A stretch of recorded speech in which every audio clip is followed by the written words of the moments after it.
उत्तर प्रदेश में होने वाले विधानसभा चुनाव में महज कुछ ही महीने बचे हैं, जिसको लेकर सियासी पारा बढ़ने लगा है। सियासतदानों के बीच वार पलटवार का सिलसिला भी शुरू हो गया है। वहीं अभी तक राजनीतिक रण से नदारद चल रही बसपा ने फिर से दांव पे चलना शुरू कर दिया है। मायावती एक बार फिर ब्राह्मणों को साधना चाह रही है, जिसके लिए बसपा ने ब्राह्मण सम्मेलन शुरू करने का प्लान तैयार कर लिया है। बसपा का ये ब्राह्मण सम्मेलन 23 जुलाई से अयोध्या से शुरू होगा, जो 29 जुलाई तक सिलसिलेवार 6 जिलों में आयोजित किया जाएगा।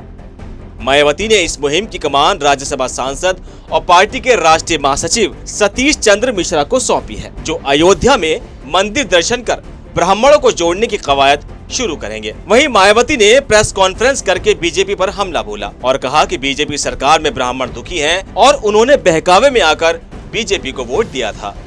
उत्तर प्रदेश का सवाल है तो यहाँ की जनता वर्तमान में चल रही भाजपा सरकार की खराब कानून व्यवस्था व इस सरकार में जातिगत एवं धार्मिक द्वेष की भावना से लोगों का हो रहा शोषण एवं उत्पीड़न, बड़े पैमाने पर हो रहा शोषण एवं उत्पीड़न आदि किसी से छिपा नहीं है। बसपा का ये ब्राह्मण सम्मेलन 2007 के चुनावी अभियान के तर्ज पर होगा। 2007 में बीएसपी ने इसी रणनीति पर काम करते हुए बड़ी संख्या में ब्राह्मण उम्मीदवारों को मैदान में उतारा था। दलित, ब्राह्मण और ओबीसी की ये रणनीति सफल भी हुई और बसपा ने 403 में से 206 सीटें जीतकर पूर्ण बहुमत से सरकार बनाई थी।